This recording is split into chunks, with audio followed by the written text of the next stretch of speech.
안녕하세요. 저는 올해 부록에 접어든 주부입니다. 전 작년에 이혼을 하고 아주 험난한 아홉수를 겪었는데요. 전 남편과 저는 고등학교 동창이었습니다. 그렇다고 고등학교 때 사귀어서 결혼까지 이어진 건 아니고 그냥 같은 반 클래스메이트였죠. 고등학교 졸업 후에 한 번도 못 보고 살다가 제가 대학 졸업 후 번번이 공무원 시험에 떨어지고 카페 알바를 하고 있는데 남편이 우연히 제가 일하는 카페에 찾아왔다가 저를 발견하면서 인연이 시작되었어요. 저는 처음에는 야 반갑다. 너 땡땡 고등학교 2학년 5반계 맞지? 여기서 일하는구나. 나 근처 공공대학교 다니는데 혹시 너도 우리 학교 다녀? 하고 말을 꺼낸 남편을 못 알아봤습니다. 흰 셔츠에 세련되고 깔끔한 차림의 지적인 명문대생이 맨날 땀 냄새에 찌들어 있는 여드름 투성이 그 소년일 줄 누가 상상이나 했겠어요. 남편은 4년 만에 무슨 일이 있었던 건지 완전히 환골탈태해서 훤칠한 남자로 변해 있었습니다. 아니 나는 니네 학교는 아니고 그냥 취업 준비 중이야. 저는 말끝을 흐렸습니다. 저는 남편의 명문대 옆에 붙어있는 소위 말하는 상류 대학이었으니까요. 하지만 그 후로도 남편은 제 학벌 따위 아랑곳하지 않고 하루가 멀다 하고 저희 카페에 드나들었고 끝나고 뭐하냐 이번 주말에 시간 되냐 대놓고 저에게 호감을 표시했습니다.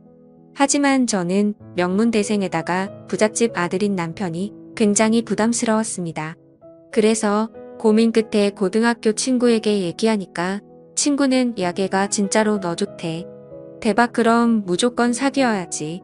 걔네 엄마 강남 건물주잖아. 완전 부동산 갑부라면서 그게 무슨 고민할 거리나 되냐며 무조건 사귀어야 된다고 호들갑을 떨었습니다.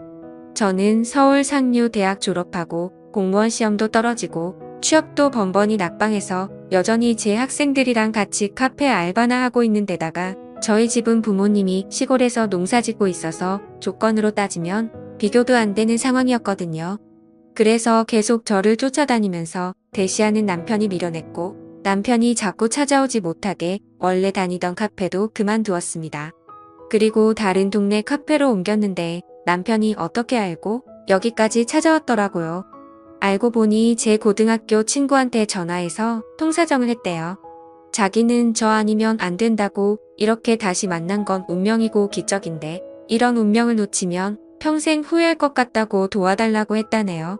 그러면서 제 앞에 꽃과 반지를 내밀며 정식으로 사귀자고 프로포즈를 하는데 솔직히 그 순간에는 저도 여자인지라 가슴이 너무나도 설레고 떨려서 머리로는 안 되는 줄 알면서도 저도 모르게 사귀자고 말해버렸습니다. 남편은 사귀고 나서 지극정성으로 잘해주고 본인 학점 챙기기도 바쁠 텐데 제 취업 준비를 살뜰히 도와주었습니다. 하지만 저는 번번이 낙방을 했고 작은 회사 격리 자리라도 취직을 하려고 마음먹고 있는데 임신 사실을 알게 되었습니다. 저는 어쩔 줄 몰라서 남편에게 울면서 말했는데 남편은 오히려 너무 잘됐다고 좋아하더라고요. 이걸로 자기 엄마 반대를 설득할 수 있겠다면서요. 저는 처음 시어머니를 만나러 가는 자리에 마음을 단단히 먹었습니다. 막 드라마에서 봤던 것처럼 저한테 아이를 지우라고 돈봉투를 내밀거나 물잔을 들이붓거나 하는 상황이 있을 수도 있겠다는 생각이 들더라고요. 그런데 그날 저는 시어머니에게 돈봉투를 받았는데 그 돈봉투는 한약 지어 먹고 몸에 좋은 음식 사 먹으라고 준 용돈이었습니다. 시어머니는 기왕 이렇게 된 것도 인연이니까 앞으로 잘해보자고 내가 딸이 없으니까 너를 내 딸로 생각하겠다고 했습니다. 그러면서 결혼 조건을 내걸었는데 이들이 아직 26밖에 안 됐고 남편도 대학원 가서 교수까지 되려면 부모의 경제적 지원이 한참 필요하니까 자기 집에 들어와 살라고 했습니다. 저는 흔쾌히 그러겠노라고 했어요. 솔직히 그땐 계속된 취업 낙방으로 자존감이 바닥까지 낮아졌을 때여서 학벌이며 집안이며 재력이며 능력이며 가진 거 하나 없는 저를 받아주고 결혼 승낙해주는 것만 해도 감사하다는 생각이 들었습니다. 무엇보다 외애부터 가졌냐고 타박 한마디 없이 좋게 말해주는 시어머니가 너무 고마워서 결혼하면 제가 모시고 살면서 더 잘해드려야지 마음먹었습니다. 그렇게 저는 배가 더 불러오기 전에 서둘러서 식을 올렸고 친구들은 카페 알바나 하던 내가 한순간에 명문대생 남편 만나 강남 건물주 며느리까지 되니까 부러워서 어쩔 줄 몰라 하더군요. 취직 대박 났다고 신데렐라라고 그렇게 뒤에서 시샘으로 수군거리던 애들이 또 제 앞만 오면 남편 친구나 후배 중에 괜찮은 남자 있으면 소개시켜달라고 그렇게 아부를 떠는 거 보면 역시 여자는 남편 잘 만나서 시집 잘 가는 게 제일이다 싶어서 뿌듯하고 즐거웠던 것도 사실입니다. 여하튼 저는 주위의 부러움을 한 몸에 받으며 남편과 결혼했고 아이가 태어나기 전까지는 아주 잘 살았습니다. 그런데 이 행복이 출산과 동시에 끝날 줄은 상상도 못했습니다. 병원에서 몸을 추스르고 딸을 데리고 조리원으로 옮기려는데 시어머니가 제 품에서 딸아이를 데리고 가더니 자신이 조리원에 들어가는 게 아니겠어요. 저는 애는 내가 낳았는데 왜 시어머니가 조리원에 들어가는지 대체 이게 무슨 일인가 싶어 어안이 벙벙해져 보고 있는데 뭘 그렇게 멀뚱멀뚱 보고 서 있어. 얼른 집에 가서 내 남편 밥도 해주고 잘 챙겨주고 그래야지. 애기는 내가 돌볼 테니까 너는 내 신랑이나 잘 돌봐. 저는 친정엄마가 시골에 계시고 농사짓는 분이라 서울로 올라와 제 몸조리를 도울 수 없으니까 애기를 위해서라도 제가 조리원에서 같이 조리를 받아야 하는 게 맞다고 했지만 시어머니는 한사코 거절했죠. 너는 내가 10개월 동안 그렇게 편하게 놀고 먹었으면 됐지. 뭘 더 조리를 하겠다는 거야. 잔말 말고 집에 가서 내 남편한테나 가봐. 지금 가뜩이나 석사 논문 쓴다고 다 죽어가는데 옆에서 너라도 잘 챙겨야 될 거 아냐? 저는 너무 황당했지만 일단 집으로 가봤습니다.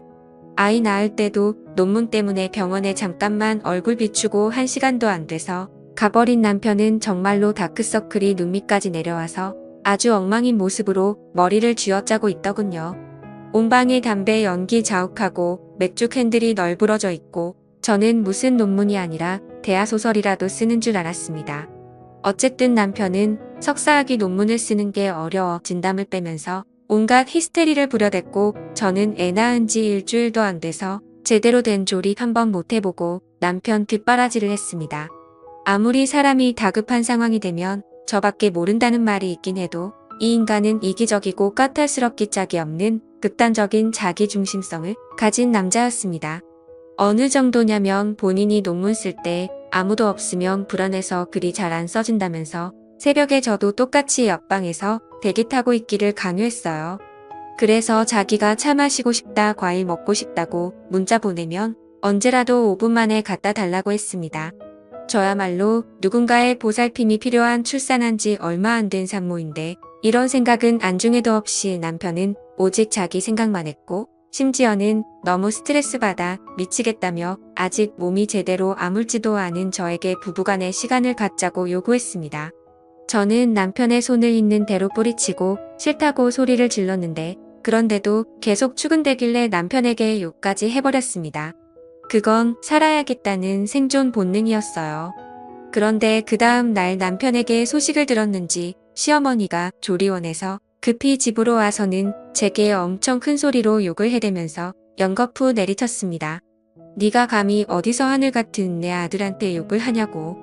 막말로 네가 우리 집에 시집 올 때 반반한 얼굴 반쪽이랑 젊은 몸뚱아리 빼고 갖고 온 게 뭐 있냐고. 주제를 알면 서방 보필 잘해야지.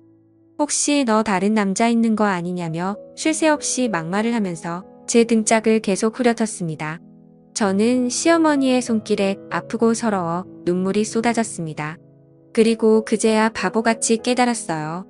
신데렐라니 뭐니 다 개풀 뜯어먹는 소리고 내가 시집을 더럽게 잘못 왔다는 걸요. 그 이후로 본격적으로 지옥문이 활짝 열렸습니다. 남편은 그때 제가 남편을 거부했다고 아주 안가품을 했습니다. 마치 반항이라도 하듯이 저를 일절 손도 대지 않고 밥 먹듯이 외박을 하기 시작했고 심지어는 제가 듣고 있는 데서 시어머니랑 둘이서 간밤에 바에 가서 여자를 만났는데 이랬다 저랬다 말하면서 저보다 훨씬 낫다며 저를 봐 여자보다 못한 듯 깎아내렸습니다. 저는 당장에 애를 데리고 집을 나와 이혼해버리고 싶었지만 그래도 시어머니가 돈은 많아서 딸아이에게는 최고로 먹이고 입히고 아낌없이 투자했기에 저는 아이를 생각해서 일단은 이를 악물고 참을 수밖에 없었습니다. 그 후로도 시어머니는 저를 좀처럼 취급하면서 가사 도우미가 있는데도 김치를 담그거나 손 많이 가는 온갖 고된 일 힘든 일은 일부러 저한테 시켰고, 제가 몸살기라도 보이고 조금이라도 힘든 기색을 보이면 갑자기 친구들을 불러 모아서 집에서 점심 모임을 가졌습니다. 물론 일부러 구절판이니 신넌논이 손 많이 가는 메뉴로 준비시켰죠. 진짜로 지금 생각해도 시어머니는 저를 괴롭히면서 스트레스를 풀고 저 힘든 거 보는 재미로 살았던 것 같아요. 저는 더럽고 치사했지만 이를 악물고 참았습니다. 애초에 저 혼자 힘으로 사회생활하기 힘들다고 무작정 남자한테 기대고 결혼으로 도피한 제 잘못도 있으니까요. 그리고 조용히 홀로 서기를 준비했습니다. 도우미 아줌마와 함께 허구한 날 한식 잔치상을 차리다 보니 의외로 제가 요리에 소질이 있다는 것을 깨닫고 몰래 학원도 다니고 한식조리사 자격증도 땄어요. 저의 실력은 나날이 일취월장하고 딸아이도 무럭무럭 잘 자랐습니다. 남편은 교수 임명이 되었고요. 시어머니의 강남 건물 값도 나날이 치솟아 저는 친구들 사이에서 여전히 최고로 시집 잘 간 애로 통했습니다.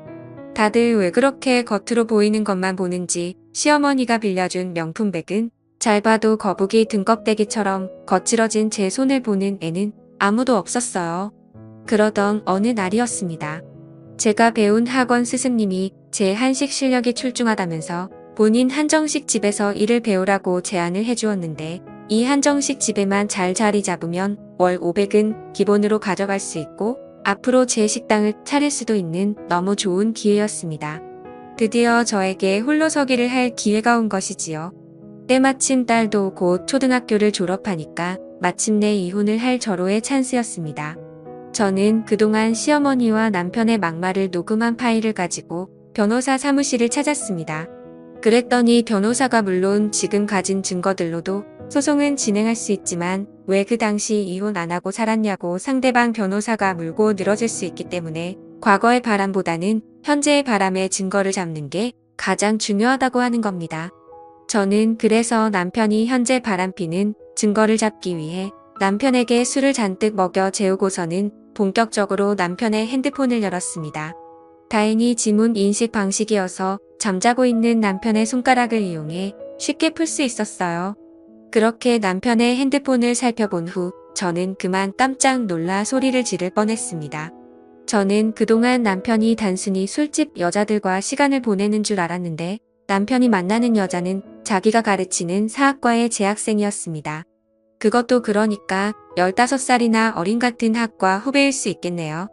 그 어린 상간녀는 20살로 과거에 제가 처음 남편을 만난 나이와 같은 나이였습니다. 남편과 그 아이가 나누는 대화를 보고 저는 기가 막혀 헛웃음이 나올 뻔했어요. 강산도 뒤바뀔 세월이 지났는데 남편이 그 여자한테 작업 거는 수작이 그 옛날 저를 대하는 것과 너무 똑같아서 참 진짜 지질이 안쓰럽더군요. 그 여학생도 집이 어려운지 패스트푸드 가게 알바를 하던 아이였는데 남편이 공부를 도와주겠다, 취업 준비를 도와주겠다고 꼬셔서 접근했더군요. 그 감언이설을 보고 있자니 참 시대가 어느 시대인데 이런 쌍팔년도 수법에 넘어가는 그 여학생도 참 모질이 중에 모질이라서 밉다기보다는 오히려 불쌍하더군요. 저는 그 여학생과 남편의 메시지 내용과 같이 찍은 사진 동영상 등을 전부 제 핸드폰 동영상으로 찍어 놓았습니다. 그리고 다음 날 날이 밝자마자 제 개인 노트북에 증거 자료를 전부 따로 저장하고 짐을 싸서 그 지옥 같은 집에서 딸아이를 데리고 나왔습니다. 그리고 초등학교 입학학년인 딸아이에게 아빠에게 다른 여자가 생겨서 엄마랑 아빠가 더는 같이 못 살 것 같다고 솔직하게 말했습니다. 그랬더니 딸아이가 의외로 담담하게 언젠가 엄마가 이럴 줄 알았다면서 자기도 할머니랑 아빠가 엄마한테 하는 짓 보면서 이혼하고 엄마랑 둘이서 살고 싶었다고 하는 게 아니겠어요. 어려서 아무것도 모를 줄 알았던 딸이 오히려 저를 위로해주자 저는 눈물이 왈칵 쏟아졌습니다. 엄마랑 둘이 살면 너 지금까지 했던 발레며 피아노며 미술이며 과목별 개인 교습이며 당분간 못 해줄 수도 있는데 괜찮겠냐고 하자 자기는 저만 있으면 된다고 하더군요. 딸의 그 말에 그동안 지옥 같은 결혼 생활이었지만 큰 보물을 얻은 것 같아 헛살지는 않았구나 싶어서 한참을 부둥켜 안고 울었습니다. 그리고 시골 친정집으로 아이와 함께 내려가서 부모님께 자초지종을 말씀드리고 상간녀와의 사진, 동영상, 메시지 등 증거 자료를 전부 남편과 시부모에게 전송 후 변호사를 통해 이혼 소장을 보냈습니다. 그리고 전화로 얘기했어요. 합의 이혼 안 해주면 이 증거 자료들을 남편 학교 공식 계정에 보내겠다고요. 그리고 지난 14년간 당신 내 모자 무료로 가사노동 및 종살이한 비용과 정신적 피해, 보상 및 위자료로 10억을 요구했습니다. 그러자 아직도 사태 파악을 못한 시어머니는 이게 머리가 어떻게 된 거 아니냐며 한밤중에 저희 친정집으로 내려와 시끄럽게 대문을 두드리는 게 아니겠어요. 그러자 저희 엄마는 커다란 양동이에 물을 들고 나가 그 여자한테 뿌렸습니다. 이런 짓을 해놓고 감히 어디서 찾아오냐고 다시 한번 찾아오면 그땐 경찰 신고하고 당신 아들이 무슨 짓 했는지 전부 다 까발리고 학교며 신문사에 전부 다 뿌려서 개망신 줄 거라면서 소리치는 저희 엄마를 보고서야 그 여자는 깨갱했습니다. 맨날 촌에서 농사 짓는다며 무시하던 사돈이 서슬퍼렇게 소리를 지르자 정신이 번쩍 들었던 거죠. 그래도 정신 못 차린 그 여자는 아니 사돈 남자가 사회생활하다 보면 한두 번 바람필 수도 있고 또 우수한 제자가 있으면 친하게 지낼 수도 있는 거지. 겨우 이 일로 이혼하면 대개 딸도 이혼녀 딱지만 달고 한번 손탄 여자라고 이 남자 저 남자가 우습게 보고 찝적댈 텐데 더 하겠어요. 그러다 신세 망치면 집안 망신이야 하며 개소리를 늘어대던 시어머니는 미처 말을 마치지 못했습니다. 듣다가 화가 머리끝까지 난 저희 아빠가 우리 집 개들을 잔뜩 풀어놓았기 때문이죠. 개들은 무섭게 짖으며 그 여자를 향해 힘차게 달려갔고 그 여자는 너무 놀라 엄마야 사람 살려를 외치며 물에 빠진 생쥐꼴로 꽁지가 빠지도록 도망을 갔습니다. 하지만 시골 길에서 얼마 못 가 돌뿌리에 걸려 대자로 뻗으며 넘어졌고 사납게 달려드는 개들을 보고 기겁을 하며 기절을 하더군요. 우리 집 개들은 훈련을 잘 받아서 사람을 무는 개들이 아닌데 시모가 지은 죄가 워낙 많다 보니 찔리긴 찔렸나 봅니다. 저는 구급차를 불러 시어머니를 이송하고 남편에게 데려가라고 연락했습니다. 남편은 자기가 잘못했다고 한 번만 용서해달라고 자기는 딸아이가 없으면 못 산다고 울면서 빌었는데 저는 너 같은 더러운 놈 밑에서 내 딸 키우기 싫다고 쏘아붙여줬어요. 딸이 있는 아버지가 어떻게 20살짜리 여자를 건드릴 수 있냐고 그냥 개처럼 살다가 지옥이나 가라고 해줬네요. 남편과 시어머니는 결국 제가 학교 제자와 바람핀 거를 폭로하는 게 무서워서 합의 이혼을 해주고 위자료로 10억을 송금했습니다. 저는 그 돈으로 서울에 집을 얻고 지금 한정식당에 근무하면서 딸과 함께 하루하루 열심히 살아가고 있어요. 듣자 하니 남편은 그 제 버릇 못 고치고 개짓거리 하다가 이번에는 제대로 꽃뱀한테 물렸나 보더라고요. 듣자 하니 그 꽃뱀이 한몫 단단히 잡으려고 작정을 했는지 시어머니 건물 반을 합의금으로 요구하고 있나 보던데 참 그때 이혼한 게 얼마나 다행인지 모릅니다. 아무것도 모르는 친구들은 바람 그까짓 게 뭐라고 건물주 며느리의 교수 부인 자리를 박차고 나오냐고 지금도 제 복을 제가 차버렸다고들 하지만 저는 속으로 코웃음을 칩니다. 어줍지 않게 남자 믿고 신데렐라 꿈꾸다간 인생 한 방에 꼭 할 수 있으니까요. 이 다음에 딸한테도 말할 겁니다. 괜히 남자한테 기대려다가 피보는 수가 있으니 내 능력부터 갖추고 한 번뿐인 인생 누구에게도 휘둘리지 말고 더 자신을 아끼면서 살라고요. 감사합니다.